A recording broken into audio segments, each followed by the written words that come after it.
जय जोहार। जय जोहार। मैं अलवर की धरती से और राजस्थान यूनिवर्सिटी जयपुर से आपके बीच में कुछ बातें साझा करने, कुछ बातें बताने, कुछ अपना विजन शेयर करने के लिए यहाँ पर आया हूँ। मैं जब से आया हूँ तब से आदरणीय जगदीश भाई पांडोर के बारे में काफ़ी कुछ सुन रहा हूँ और उसके आधार पे कुछ निष्कर्ष निकालने की स्थिति में हूं कि जिस तरीके से हम महापुरुषों को पढ़ते हैं या जिस तरीके से महापुरुष बनते हैं या जो विचार महापुरुषों के होते हैं वो आगे का देख के सोचते हैं और करते हैं।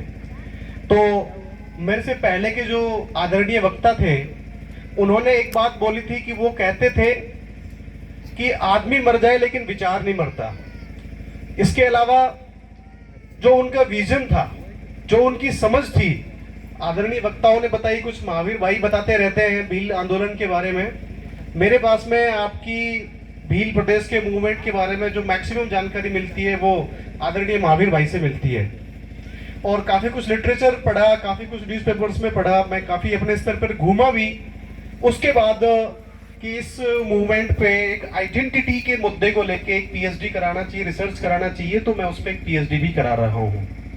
तो बात यह है कि जगदीश भाई एक वो विजनरी व्यक्ति थे, वो नेता थे जो आपके लिए एक मिसाल कायम करके गए हैं। वो आपके लिए एक लक्ष्य देके गए हैं, वो आपके लिए एक मंजिल देके गए हैं। आपको उस रास्ते पर चलना है, आपको उस रास्ते पर आगे बढ़ना है। आज भले ही से वो इस दुनिया में नहीं है, लेकिन आपको उनके विजन को हमेशा साथ रखना है, ध्यान रखना है। ये उनके लिए आपकी एक सच्ची श्रद्धांजलि होगी। साथियों, समाज के कई स्तर होते हैं, बड़े होते हैं, कुछ पिछड़े होते हैं, और इस व्यवस्था को सामाजिक क्रम में पहचान के संकट या आइडेंटिटी क्राइसिस के नाम से जाना जाता है।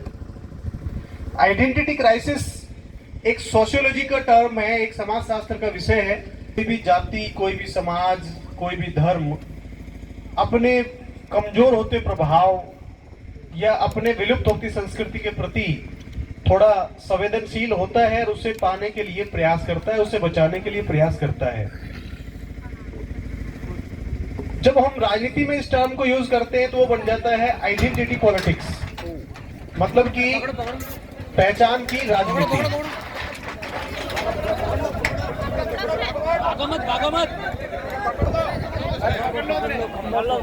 भागने की आवश्यकता नहीं है। ये इतना बड़ा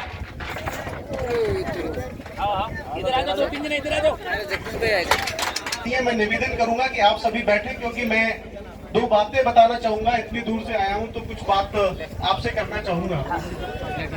इसलिए जब ये चीज आइडेंटिटी की बात पॉलिटिक्स में आती है तो उसको आइडेंटिटी पॉलिटिक्स या पहचान की राजनीति के रूप में हम देखते हैं। और वो पहचान का संकट या पहचान की जो राजनीति है वो बहुत अच्छी तरीके से भील प्रदेश में देखने को मिल रही है, भील जो समाज है उसके अंदर देखने को मिल रही है। और ये जो पहचान है ये आप सभी को क्षेत्र के भेद बुला के एक कर रही है, आप सभी को अपने साझा लक्ष्य के लिए प्रेरित कर रही है, आप सभी को आगे बढ़ाने के लिए प्रेरित कर रही है। मैं चाहूंगा कि आप अपनी जो पहचान है, जो आइडेंटिटी है, सभी साथियों से आग्रह है कि पूर्व के साथी बोल रहे थे कि एक आरक्षण को लेके 30 मई को कोई बैठक है, 30 मार्च को बैठक है। मैं यहाँ पर कहना चाहूंगा कि आरक्षण तो सरकारी क्षेत्र में है और सरकारी क्षेत्र को बहुत सीमित किया जा चुका है। विशेष करके नौकरियों की बात करें तो सरकारी सेक्टर जो है वो लगातार कम होता जा रहा है। रेलवे को प्राइवेटाइज कर दिया गया है, इवन फौज जो है तो फौज भी अग्निवीर हो गई है। तो आपकी जो मांग होनी चाहिए वो होनी चाहिए संसाधनों का पुनः वितरण। जो नारा होना चाहिए, जो मांग होनी चाहिए, वो संसाधनों का पुनः वितरण होना चाहिए। क्योंकि संसाधन जो है, रिसोर्सेज जो है, उन पे कुछ लोगों का कब्जा है, उस पे कुछ वर्ग का कब्जा है। और ये प्रकृति का नियम है कि जब पैदा हुए थे समाज की प्रारंभिक अवस्था में सभी बराबर थे। बाद में कुछ ऐसी व्यवस्थाएं बनी कि कुछ लोग अमीर हो गए, कुछ लोग संसाधन विहीन हो गए, लेकिन आज आजादी के 75 साल के बाद में ये बात आपको उठानी पड़ेगी यदि आपके पास संख्या बल है कि संसाधनों का पुनः वितरण हो। साथियों, मैं अक्सर कहता हूं कि जब देश को आजादी मिली, मैं 14 अगस्त की बात करता हूं। 14 अगस्त को देश के सामने 3 समस्याएं थी। हम गुलाम थे, मतलब राजनीतिक समस्या थी, समाज में छुआछूत था, उच्च नीच थी, मतलब सामाजिक समस्या थी, और समाज में अमीरी गरीबी थी, मतलब आर्थिक समस्या थी। 15 अगस्त 1947 को देश को आजादी तो मिल गई, लेकिन जो 2 समस्याएं थी, सामाजिक और आर्थिक, वो बनी रही। एक भूखे व्यक्ति के लिए, एक भूखे बाप के लिए जिसके बच्चे भूखे हैं, उसके लिए आजादी कोई मतलब नहीं था। उसके लिए मतलब था कि उसका पेट और उसके बच्चों का पेट भरे।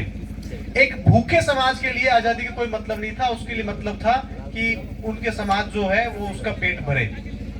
वो व्यक्ति जिसके साथ में सामाजिक रूप से छुआछूत किया जा रहा था, वो व्यक्ति जिसे बाहर बैठा के खाना खिलाया जा रहा था, वो व्यक्ति जिसके साथ में भेदभाव किया जा रहा था, उसके लिए आजादी का मतलब था कि समाज में समानता की स्थापना हो। तो उसके लिए प्रयास किए गए, लेकिन इतने नहीं किए गए जितने होने चाहिए।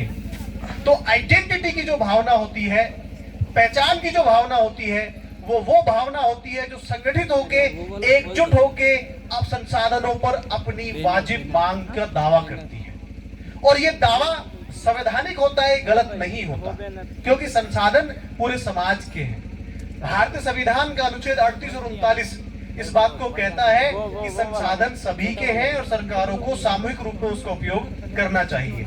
इसलिए मैं संक्षिप्त रूप से एक विजन, एक नारा, एक समझ देके जाऊंगा। ये मेरा आपसे आग्रह है कि संसाधनों के पुनः वितरण की मांग को भी आरक्षण के साथ में शामिल किया जाए, क्योंकि आरक्षण सिर्फ सरकारी नौकरियों तक है, लेकिन जो ये सब चीजें हैं, ये पहाड़ है, ये पर्वत है, ये नदियां हैं, ये सारी चीजें, इनको कोई पैसे वाले लोग बेच जाएंगे, खरीद लेंगे, कमा जाएंगे, जो भी करेंगे, लेकिन संसाधन, जो सभी चीज इंसान के काम आती है, संसाधन होती है, उस संसाधन पे समाज के सभी वर्गों का समान रूप से हक होना चाहिए। और मैं ये कहता हूं कि जो कमजोर है उसका हक पहले होना चाहिए। तो मैं इतने दूर आया हूं, एक नारा, एक मंत्र देके जाऊंगा कि संसाधनों के पुनः वितरण की मांग आप आइडेंटिटी के साथ में करो। यदि आप ऐसे करते हो तो आपके आंदोलन में और तेजी आएगी, आपके प्रयासों में एक तेजी आएगी। मैं यहाँ पर आया, मुझे अच्छा लगा। भाई जगदीश जी के जो विचार थे उनको आप जिंदा रखें, उनको आप आगे बढ़ाएं और संसाधनों के पुनः वितरण की मांग को आप अपने आंदोलन में शामिल करें। जय जोहार, जय हिंद, जय भारत। बहुत ही शानदार तरीके से आदरणीय